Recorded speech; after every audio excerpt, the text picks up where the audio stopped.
Tenía una brillante carrera en el ejército soviético. Estaba entre los militares más influyentes. Era un símbolo del régimen soviético. Pero en 1960 traiciona a su país y ofrece sus servicios al enemigo americano. Tengo material muy importante acerca de muchas cuestiones de excepcional interés y relevancia para su gobierno. Es Oleg Penkovsky, un espía situado en lo más profundo del poder soviético. La cantidad de material que entregó fue abrumadora. ¿Pero se puede confiar en él? Es quien dice que es y tiene sus justificaciones. El destino del mundo está en sus manos. Si no fuera por él, ¿qué habría pasado? Es la sorprendente historia de un arma secreta de Estados Unidos. Un espía que casi por sí solo libró al mundo del peligro de una guerra nuclear.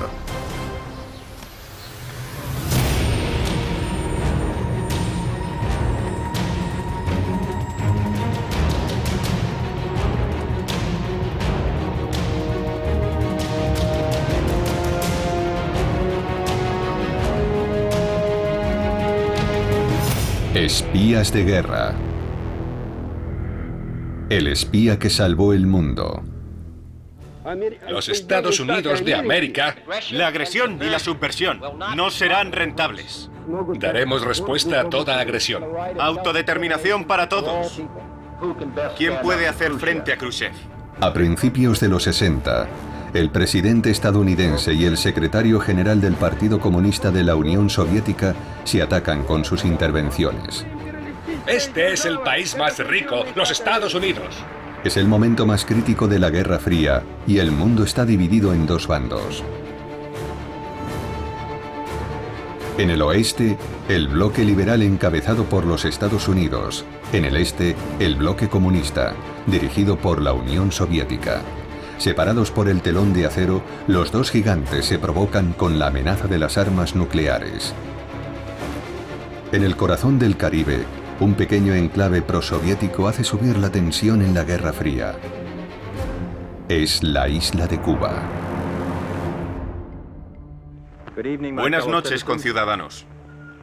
La semana pasada, varias evidencias han constatado el hecho de que se está instalando una serie de bases de misiles en esa isla cautiva.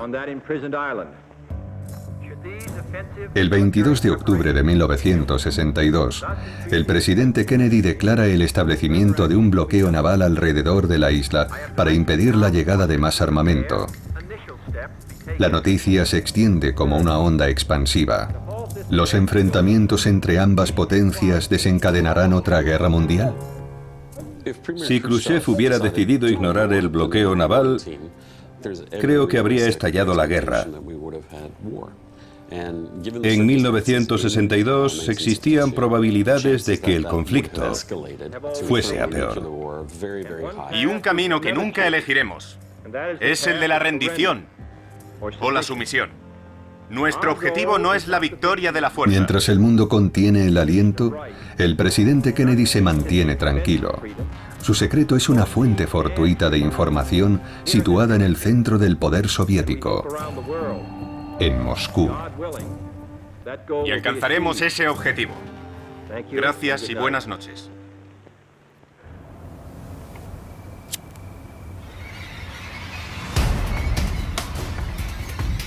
La clave para evitar la guerra nuclear aparece una noche de verano cuando unos desconocidos se cruzan en el puente de Moskoresky.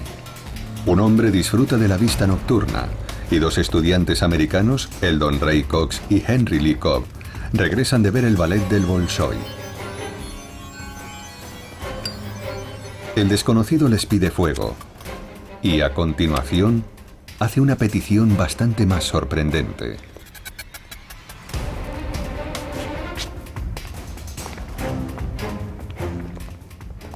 El hombre dice, tengo información y quiero que se la lleven a un hombre en particular. Entonces da el nombre del responsable de seguridad de la embajada americana en Moscú. Quiero que lleven estos sobres de inmediato. El hombre entrega a los jóvenes los sobres y desaparece en la oscuridad. Ambos piensan, ¿qué deberíamos hacer? Cox dice, voy a llevar los sobres. Cobb contesta, yo no, es una trampa. Me vuelvo al hotel. Así que se separan, Cox toma un taxi y va a la embajada americana.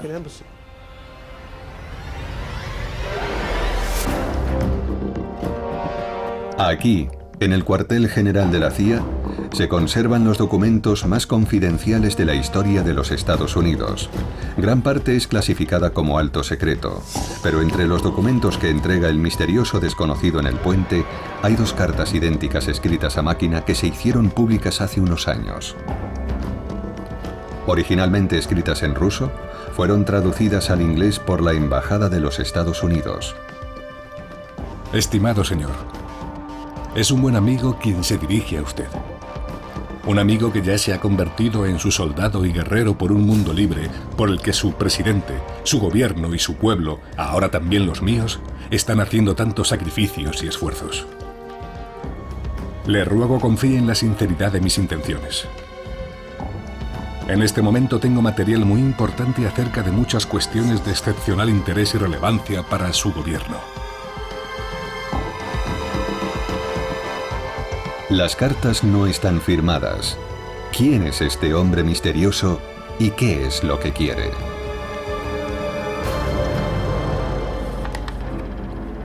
En ellas va una fotografía. Aún clasificada a día de hoy, la foto da a la CIA una pista para descubrir su identidad.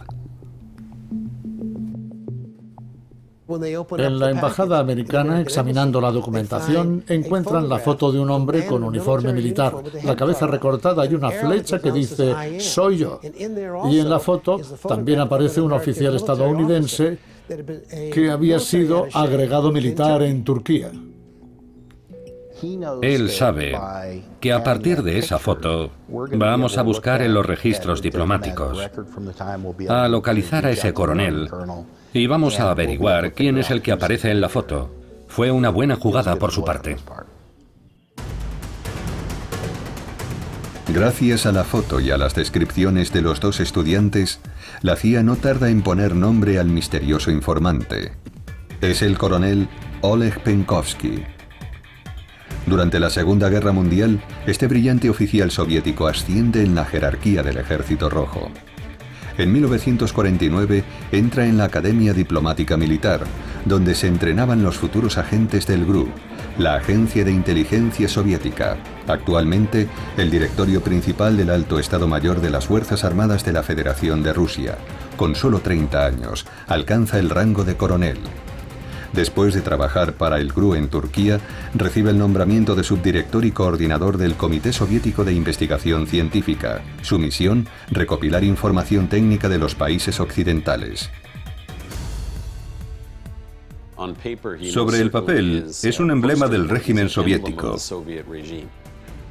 Su ascenso, si observamos su historial, es muy parecido al de otros hombres en puestos similares del ejército y la inteligencia, y en otros sentidos tiene, diríamos, que una trayectoria normal. Es un ejemplo perfecto del militar soviético. Así que la reacción de la CIA es pensar, están intentando que se infiltre, intentarán pasarnos información falsa, trabaja para el KGB o el GRU. Demasiado bonito para ser cierto.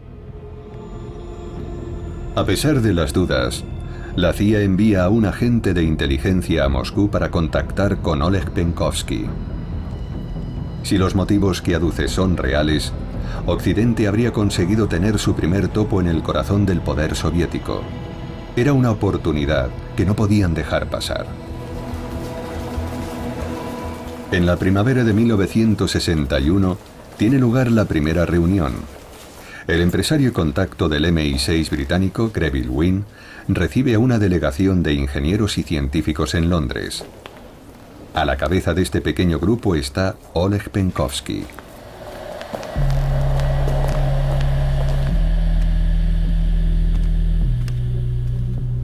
En el hotel, Greville Wynne informa al coronel soviético de que un grupo de oficiales occidentales le esperan en la suite 360.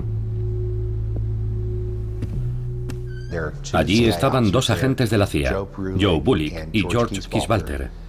Kisvalter era clave porque era famoso no solo por sus increíbles conocimientos de los rusos, sino también por su capacidad de conectar con los rusos. Y también Sergei Sergol y Michael Stokes por parte del MI6. En la reunión había 4 oficiales muy experimentados. Comienza el interrogatorio. En toda operación humana de cualquier servicio de inteligencia, cuando captas una nueva fuente, la primera pregunta es, ¿actúa de buena fe? En otras palabras, ¿es legítimo? ¿Es quien dice que es? ¿Y tiene sus justificaciones o ha sido enviado para espiarnos? Se llama validación de activos. Los agentes inician el proceso de un interrogatorio muy concienzudo, muy amistoso, para averiguar por qué ha acudido a esa habitación para hablar con 4 agentes de inteligencia. Durante su primera reunión, los oficiales averiguan que la prometedora carrera del coronel Penkovsky en el GRU se ha estancado. Sus problemas habían comenzado 4 años atrás, en 1956. Mientras estaba destinado en Turquía, había denunciado al jefe de la unidad del GRU de Estambul por corrupción. Pero en lugar de investigar la denuncia, Moscú entierra el caso y ordena a Penkovsky que regrese. Poco después, el KGB inicia una investigación sobre él. Y lo que descubren acaba con cualquier esperanza de ascenso del coronel.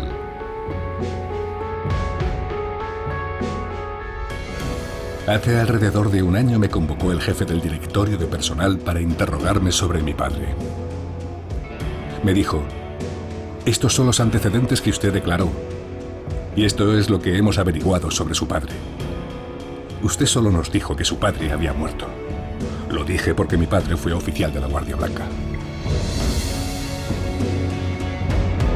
El KGB descubrió que el padre de Penkovsky había combatido del lado del zar contra la revolución bolchevique. Y eso era un delito grave. Si aquello se hubiera sabido antes, jamás habría podido entrar en el GRU. Una vez que se supo durante la investigación del KGB, decidieron que no podría volver a viajar al extranjero con su familia. Penkovsky iba a cumplir 25 años de servicio y tenía en su pasado la mancha de un padre que perteneció al Ejército Blanco. Creía que sería obligado a retirarse. Nunca llegaría a ser nombrado general. Nunca iba a estar entre aquellos que tenían acceso a lo mejor que había en la Unión Soviética. Así que Penkovsky se veía a sí mismo en una carrera contra el tiempo. Necesitaba demostrar su valía al MI6 y a la CIA, de modo que cuando tuviese que retirarse y perdiese el acceso, pudiese huir del país y vivir bien el resto de su vida. Durante las primeras reuniones, los oficiales intentan analizar la compleja personalidad de Oleg Penkovsky y sus intrincadas motivaciones. Continúa habiendo grandes interrogantes sobre las motivaciones reales de Penkovsky, y no todos los expertos coinciden en cuál fue el principal desencadenante. Oleg Penkovsky es una figura curiosa, era arrogante. Es posible que sufriera delirios de grandeza acerca del valor que podía tener para americanos y británicos. Y sabemos sobre todo por sus interrogadores que una de sus motivaciones era la idea de que el sistema soviético le estaba tratando injustamente. Y esto se acentuó tras la llegada de Khrushchev al poder. Él detestaba a este hombre. No sabemos si tenía algún tipo de relación con él, pero concluyó que Khrushchev era un peligro, sobre todo por su política exterior. Así que entre esas dos cosas debió de surgir, podemos decir, la motivación para traicionar. Estaba muy preocupado por Khrushchev, por lo que podía llegar a hacer con armas nucleares, por la dirección que estaba tomando su país. Se veía a sí mismo como un patriota y pensaba que alguien tenía que saber lo que estaba ocurriendo. Durante su estancia en Londres, mantiene una serie de reuniones con la CIA y el MI6 a lo largo de 15 días, un total de 52 horas.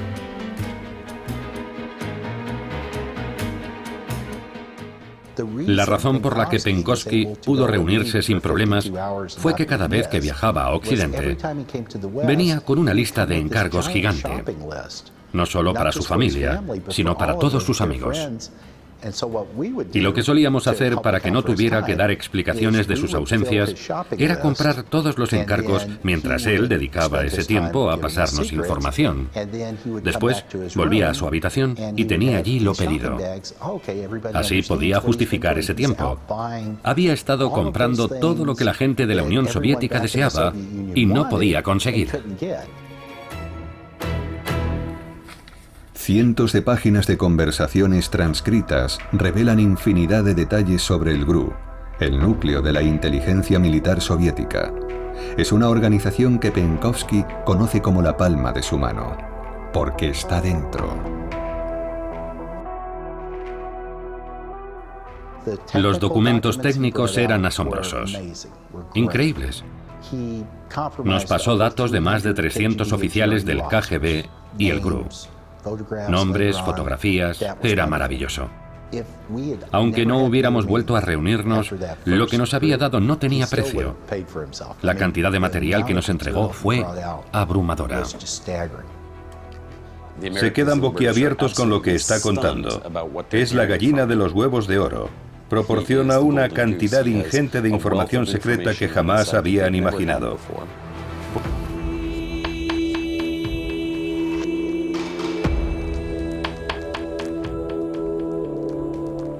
Pero como su tiempo en Londres toca a su fin, también tienen que terminar las reuniones en la suite 360. Después de esas horas, los 4 agentes comprendieron que tenían una fuente de información fabulosa, pero también que iba a regresar muy pronto al entorno más difícil que se podía imaginar para seguir en contacto. Inmediatamente se decidió que había que crear una vía de comunicación en Moscú para entregar y recibir información. Pero era muy peligroso porque había miles de agentes de los servicios de vigilancia del KGB solamente en Moscú. De modo que era muy difícil operar con un informante, pero la decisión fue que había que hacerlo.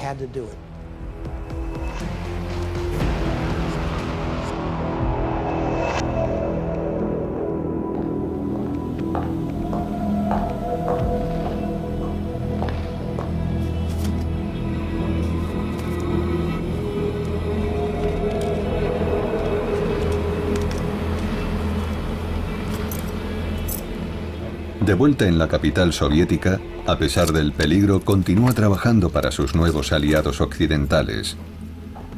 Con sus credenciales oficiales, puede acceder al archivo especial en la Biblioteca del Alto Mando de Artillería.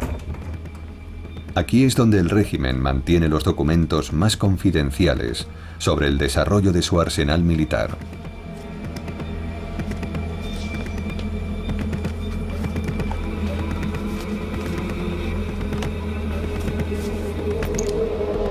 La CIA le proporciona una cámara en miniatura, una pequeña maravilla tecnológica.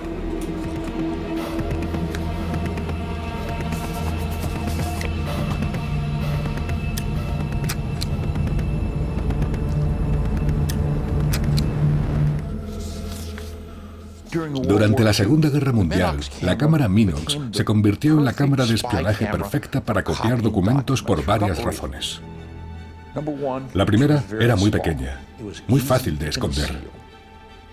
La segunda, en un momento en el que las cámaras son muy grandes, algo tan pequeño que cabe en la mano resulta muy poco amenazador. La tercera era que tenía una óptica de una calidad increíble y una gran capacidad de enfoque. A solo 20 centímetros se podía hacer una foto de una página entera y podía hacer 36 o 50 fotos por carrete.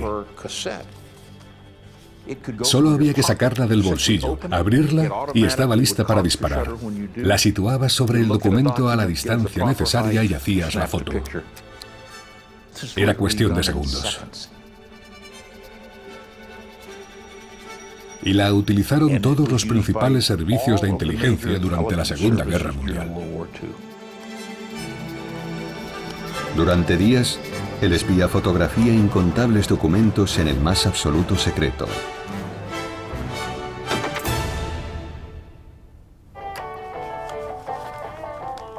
Penkovsky envía lo fotografiado a su contacto, Greville Wynne, el organizador de la primera reunión en Londres.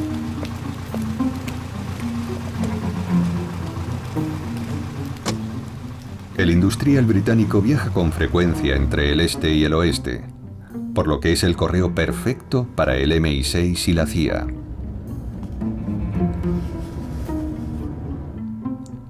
En 1961, entre principios de mayo y finales de junio, Penkovsky les hace llegar documentos tácticos de enorme importancia. Los originales siguen estando clasificados como alto secreto, pero estas listas publicadas por la CIA permiten imaginar el valor de la información. Tenía acceso a una publicación llamada Pensamiento Militar Soviético, un boletín, y aquel boletín ultrasecreto, del que ahora tenemos miles de números, era donde el ejército, el KGB y el GRU debatían el futuro de la Unión Soviética, sus tácticas y los objetivos que se debían marcar y cómo debían hacerse. Aquello era único. Era tan valioso que aquí, en la CIA, durante años, seguimos utilizando aquel material para entrenar y enseñar a los nuevos analistas a estudiar un país, a analizar la totalidad de un país. Los oficiales de la CIA deciden que es el momento de difundir la información que está facilitando Oleg Penkovsky. Pero para proteger a una fuente tan valiosa, su identidad no se puede revelar bajo ninguna circunstancia. A partir de ahora, el nombre del espía debe ser absolutamente secreto. La información que ha entregado se divide en varios bloques como si hubiera sido enviada por varios informantes. Separamos la información en un compartimento llamado Iron Bark, que era el material documental que había fotografiado, y otro llamado Chickadee. Ahí había más material documental. También estaba el material del GRU, con sus comentarios sobre varios aspectos de la Unión Soviética. Y creamos unas listas que indicaban quién tenía acceso a Iron Bark y quién tenía acceso a Chickadee. Unas pocas personas tenían acceso a ambas. Y ni siquiera en discusiones internas o en mensajes internos se utilizaba su nombre. Utilizábamos criptónimos, y para él teníamos diferentes criptónimos. Incluso entre las fuentes más fiables, nos preocupábamos de que nadie pudiera conectar los puntos y descubrir que una sola persona estaba produciendo toda aquella información. Entre la información que entrega Oleg Penkovsky, hay algo que hará cambiar el rumbo de la Guerra Fría: el alcance y el poder del arsenal militar soviético. De acuerdo con el nuevo agente, Estados Unidos ha sobrevalorado enormemente la capacidad militar soviética.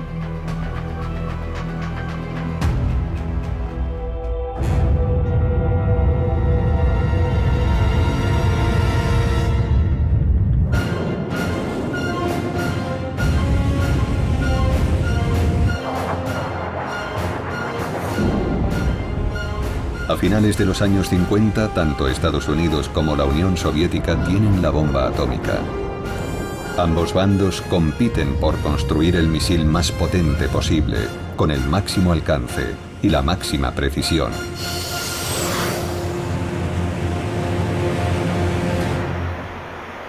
Los Estados Unidos están convencidos de la superioridad soviética, estimación errónea conocida como la brecha de los misiles. En 1960, antes de llegar Kennedy a la presidencia, los Estados Unidos están ciegos, no tienen ninguna información sobre la capacidad militar y la capacidad nuclear soviética, no saben nada y creen que los misiles soviéticos deben contarse por decenas de miles, que son mucho más avanzados de lo que realmente son, y lo más importante, que son muy superiores a los estadounidenses. Esta convicción de que la brecha de los misiles existe y de que los rusos son superiores a nosotros es lo que Kennedy asume cuando llega a la presidencia.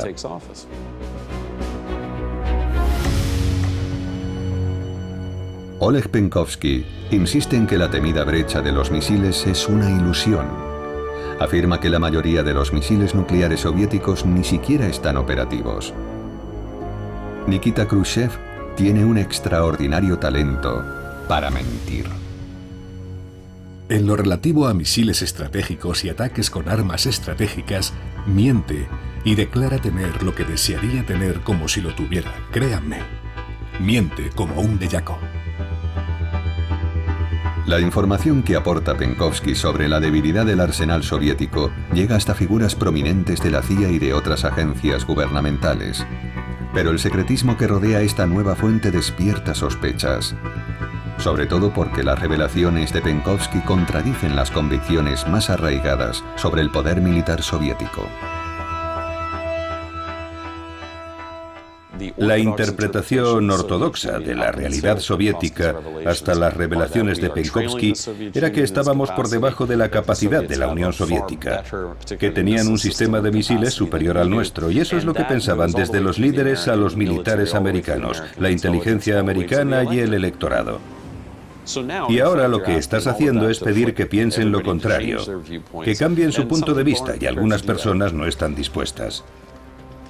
Hay miembros del ejército estadounidense que dicen, no, eso tiene que ser falso, desinformación suministrada por los soviéticos, o como mínimo información altamente sospechosa. Algunos no quieren ni oír hablar del asunto, porque va contra sus intereses. En la década de los 60 hay una infraestructura económica inmensa detrás del ejército estadounidense y sus compras de más y más armas, de manera que nadie quiere oír que Penkovsky ha puesto sobre la mesa la idea de que la Unión Soviética no es el número 1, sino el número 2. A causa de esta oposición a la idea, en junio de 1961, los responsables de la inteligencia deciden ocultar las revelaciones de Penkovsky al presidente Kennedy. Pero mientras tanto, Penkovsky ha seguido trabajando en la sombra.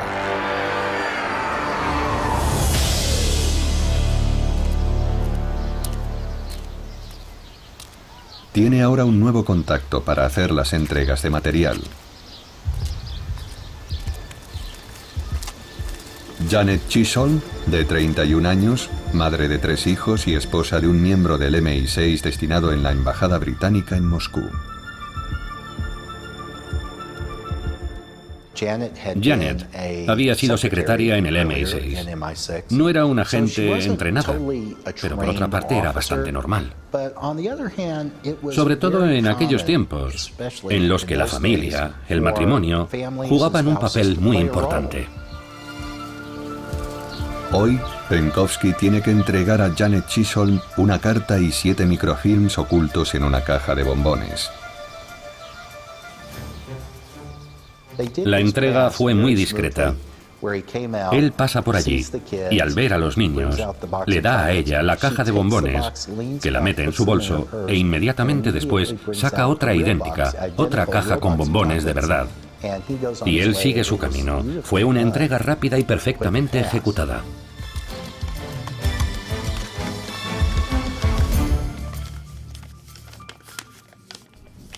La CIA analiza los microfilms y la carta.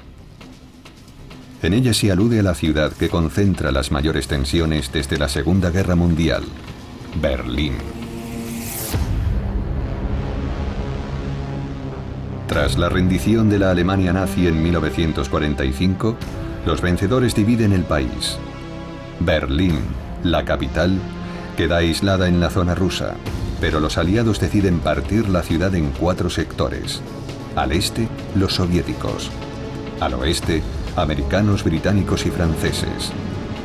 Berlín es el único lugar del mundo donde las 2 grandes superpotencias se miran cara a cara.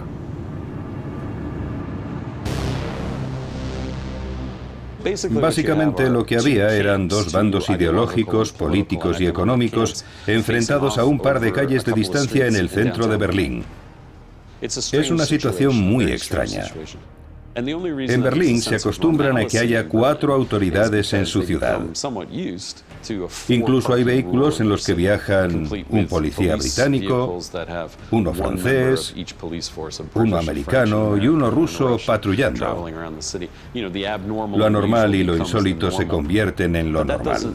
Pero eso no quita que en última instancia haya 2 colosales superpotencias mirándose de un lado a otro de una calle en un área muy reducida del centro de Berlín.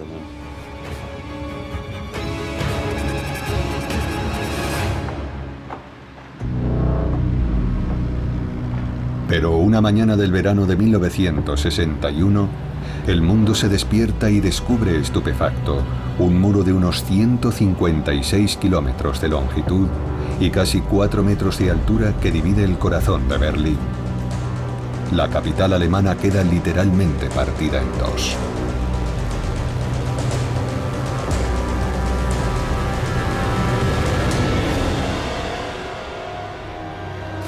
Amigos, parejas, familias enteras quedan separadas por el muro. La radical medida indigna a los aliados. Después de la inesperada maniobra de Rusia en Berlín, Oleg Penkovsky sugiere a la CIA cuál será el siguiente paso. Nikita Khrushchev planea expulsar a los aliados occidentales de la capital alemana. Un informe reciente que en este momento consideramos fiable afirma que las fuerzas soviéticas se pondrán en un estado de máxima alerta con el pretexto de unas maniobras de un alcance sin precedentes a partir de principios de octubre.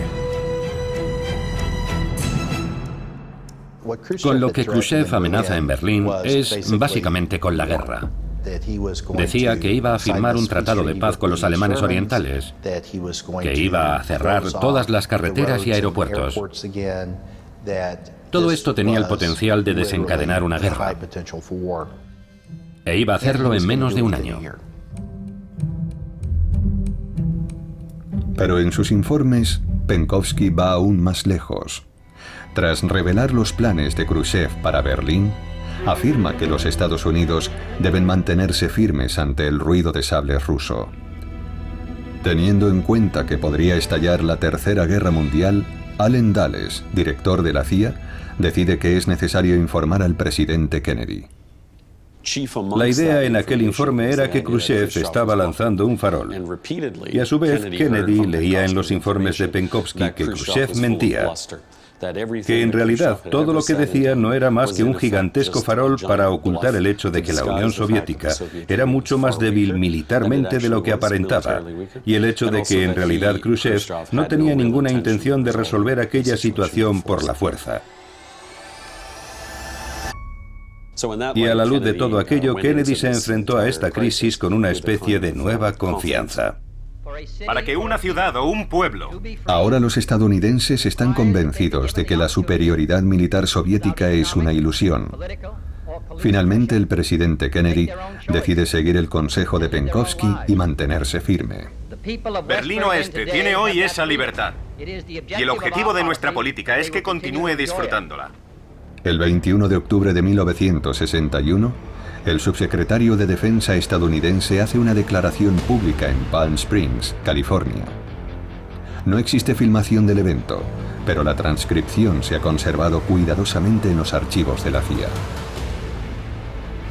Berlín es la emergencia en este momento, porque los soviéticos han decidido que lo sea. Hemos llamado a filas a 150.000 reservistas y hemos incrementado el reclutamiento. Nuestras fuerzas están desplegadas y protegidas de tal modo que un ataque sorpresa no podría desarmarnos de forma efectiva. Tenemos una capacidad de respuesta tan contundente como la que los soviéticos pueden mostrar atacando primero. El discurso del secretario de Defensa americano en octubre de 1961 es un hito. Se pone de manifiesto que la posición estadounidense ha cambiado, la convicción de que van por detrás de la Unión Soviética a la realidad de que de hecho van por delante, y es una de las primeras veces que se transmite esa idea a la opinión pública tanto americana como internacional. Los estadounidenses declaran abiertamente que han dejado de creer en la brecha de los misiles. El bando soviético tiene que enfrentarse a la realidad. Si los Estados Unidos han dejado de creer sus mentiras, es porque alguien ha estado pasándoles información. En la ciudad más vigilada del mundo, el cerco empieza a estrecharse lentamente alrededor del coronel Penkovsky.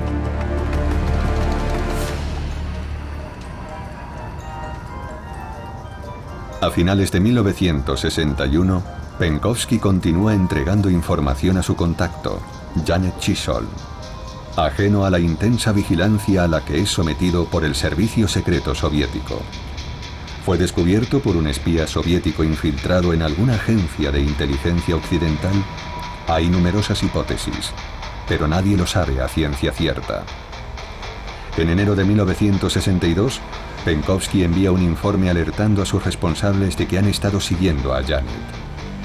Dejan de encontrarse en la calle, limitándose a breves y más infrecuentes encuentros en eventos públicos. Pero en lo que no ha reparado Penkovsky es que el objetivo del KGB no es Janet, es él.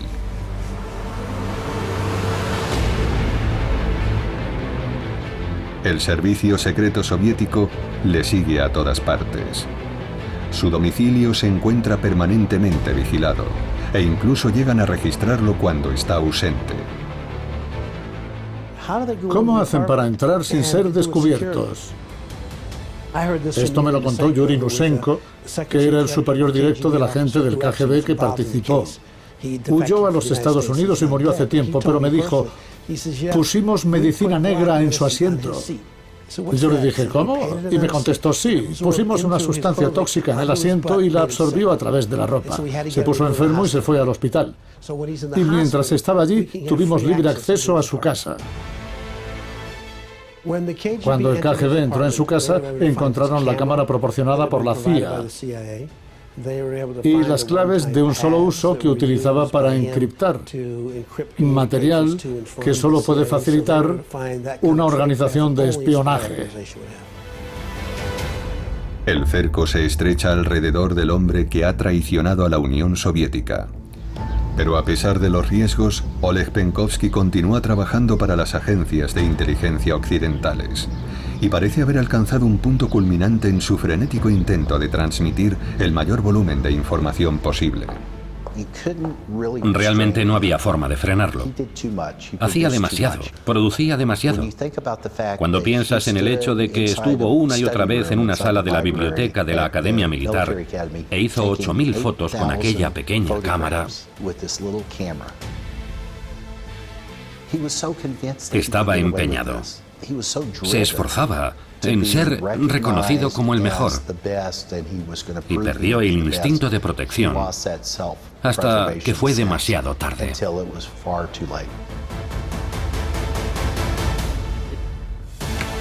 Sabemos que en una de sus entrevistas dijo que quería ser el espía más grande de la historia.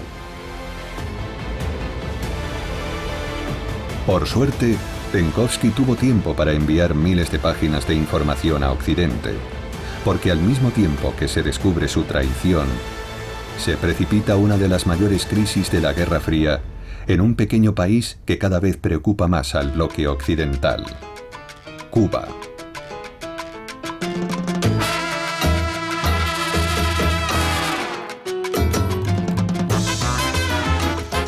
En 1959, la isla se convierte en una espina clavada en el bloque occidental, cuando Fidel Castro y su ejército de guerrilleros derrocan al dictador Batista.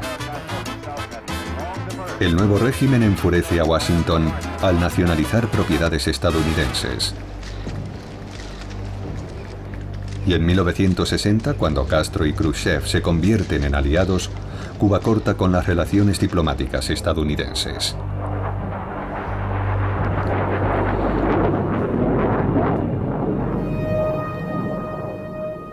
El 14 de octubre de 1962, un avión de reconocimiento estadounidense toma fotos aéreas de la isla de Cuba. En una de ellas, se detecta lo que parece ser una base de lanzamiento de misiles oculta. En el más absoluto secreto, la Unión Soviética está armando la isla con la bendición de Fidel Castro. En los días siguientes, nuevos vuelos de reconocimiento siguen fotografiando otras zonas de Cuba. Además de las bases de misiles, los soviéticos han llevado varios bombarderos y cerca de 40 misiles con un alcance cercano a los 1.500 kilómetros.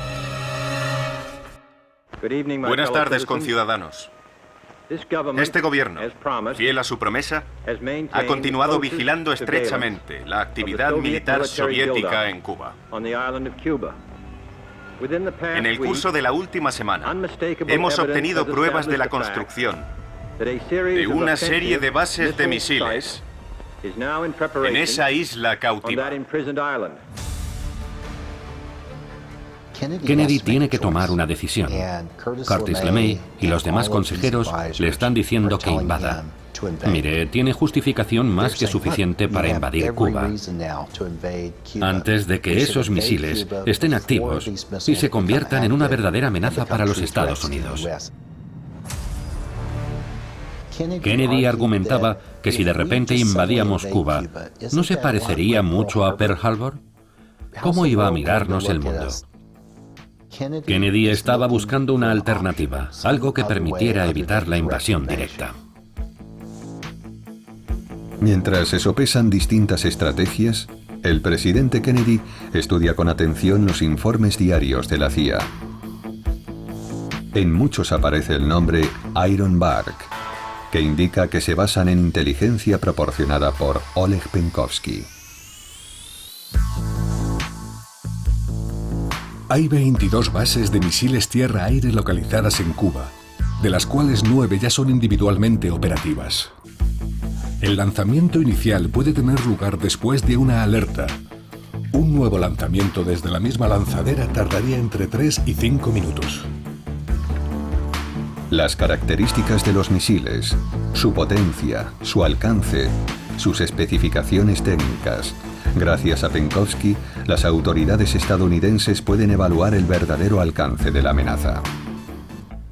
Es un resultado directo de la información de Penkovsky, que permite a los Estados Unidos saber cuál es el alcance de esos misiles, que es casi todo el territorio de los Estados Unidos excepto Seattle. Y también saben cuándo van a ser operativos. En otras palabras, cuánto van a tardar en ser una amenaza. Y es la información de Penkovsky la que permite a Kennedy saber cuánto tiempo tiene para negociar la retirada de los misiles. Kennedy sabe que tiene entre 3 y 8 días antes de que la primera partida de misiles pueda entrar en acción. Durante ese tiempo, todavía tiene otra opción. Si la situación no se resuelve, siempre puede seguir adelante con la invasión. Se ha puesto en marcha una estricta cuarentena a todo equipamiento militar ofensivo destinado a Cuba. He dado órdenes a las Fuerzas Armadas para que estén preparadas ante cualquier contingencia. La política de nuestra nación será considerar el lanzamiento de cualquier misil nuclear desde Cuba contra cualquier nación del hemisferio occidental como un ataque de la Unión Soviética a los Estados Unidos que provocará una respuesta contundente contra la Unión Soviética. El 22 de octubre, Kennedy anuncia la cuarentena sobre Cuba y el bloqueo de la isla por la Marina estadounidense.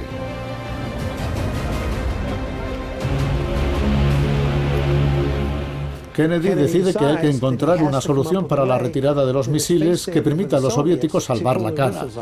Entonces es cuando surge la idea de un bloqueo para evitar que entren más misiles en Cuba. Sabíamos por imágenes aéreas que venían más barcos en camino, que aquello no había acabado, seguían viniendo. Entonces dijo, tenemos que detener todos esos barcos antes de que lleguen a Cuba. Es cuando encomienda a la Marina la misión de detenerlos. Las autoridades estadounidenses establecen un cordón virtual en el mar y prohíben el paso de cualquier barco soviético.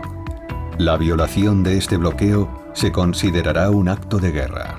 La decisión del presidente Kennedy de implantar una cuarentena naval, como él la denomina, en la práctica un bloqueo naval, es un desafío sin precedentes según las leyes internacionales, y en concreto en el contexto de la llegada de misiles rusos a Cuba, y es trazar una línea en el mar. El problema, por supuesto, es que una vez que has dado el paso, tienes que mantenerlo. De modo que cualquier intento ruso de violar esa cuarentena, ese bloqueo, incrementa el riesgo de guerra. El mundo entero contiene el aliento. Pero todavía es posible una solución diplomática, fundamentalmente gracias a Penkovsky. Porque en todos sus informes, el coronel Penkovsky es tajante. Khrushchev está lanzando un farol. Kennedy ha de mantenerse firme.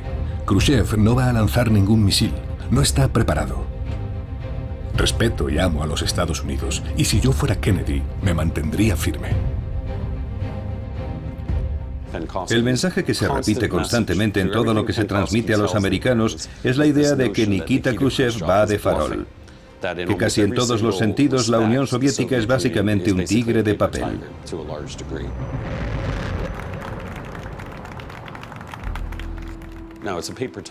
Pero con misiles nucleares, y tampoco se debe olvidar, esto cambia la dinámica de las relaciones soviético-estadounidenses.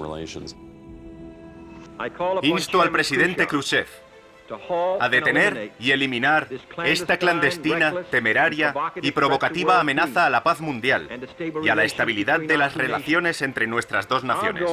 Nuestro objetivo no es la victoria de la fuerza, sino la reivindicación de la justicia. No paz a expensas de la libertad, sino tanto paz como libertad, aquí en este hemisferio y esperamos que en todo el mundo. Si Dios quiere, alcanzaremos este objetivo. Gracias y buenas noches. Mientras Kennedy pronuncia su famoso discurso, el espía Oleg Penkovsky es detenido por el KGB en Moscú.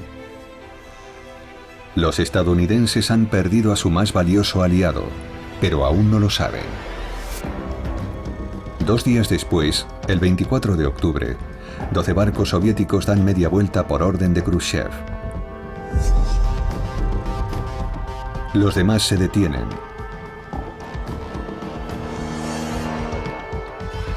La tensión alcanza su punto crítico.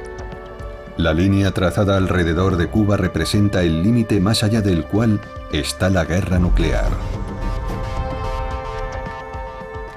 El 26 de octubre, los líderes soviéticos piden una negociación a puerta cerrada. Querían establecer un canal de comunicación extraoficial con los Estados Unidos para intentar negociar una salida que permitiera salvar la cara. Vamos a retirarnos, pero tenéis que darnos algo a cambio. Entonces activan a un agente del KGB en Washington, D.C., Alexander Feklisov. Establecen un canal extraoficial e intercambian información sin el conocimiento de la opinión pública. Y dicen, desactivaremos el bloqueo si retiráis los misiles, si ordenáis a vuestra armada y barcos que regresen a casa. Y discretamente retiraremos nuestro armamento de Turquía.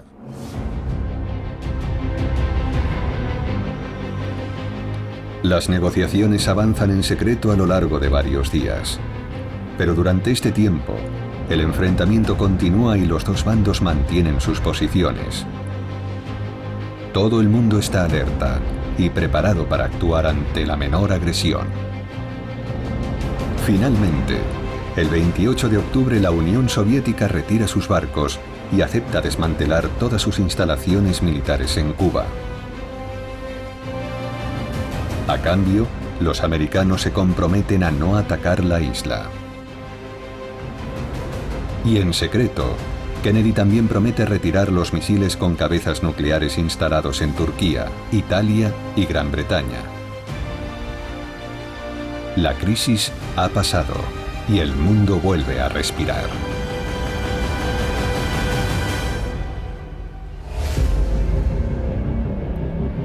Kennedy aparece como el ganador. Ha mantenido la calma ante la hostilidad. En cambio, Khrushchev ha ofrecido la imagen de un líder débil y es señalado y acusado por retirarse. Pero el único realmente derrotado en esta historia es sin duda Oleg Penkovsky. En mayo de 1963 es juzgado en un proceso exhaustivamente cubierto por los medios. Al final del mismo, el espía es condenado a muerte y ejecutado el 16 de mayo de 1963.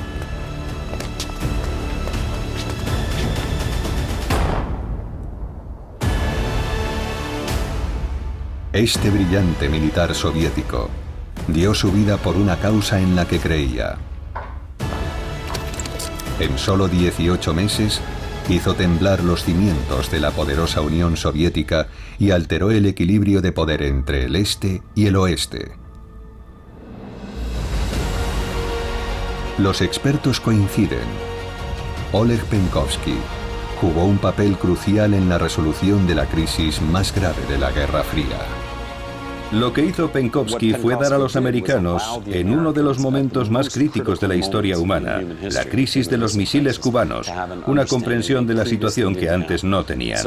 Y lo que eso significa es que no estaríamos exagerando si decimos que Penkovsky ayudó a evitar una guerra nuclear. Pagó el precio más alto, pero el ambicioso coronel Oleg Penkovsky alcanzó su objetivo y se convirtió en uno de los espías más grandes de la historia, el que ayudó a salvar el mundo de una guerra nuclear. Estuvo en el lugar adecuado en el momento preciso. Nos dio gran cantidad de información, muy valiosa, en un breve periodo de tiempo. He entrenado espías toda mi vida profesional y no conozco a ninguno más importante que Oleg Penkovsky. Debe ser considerado uno de los mejores, o el mejor de todos los tiempos, por toda su aportación.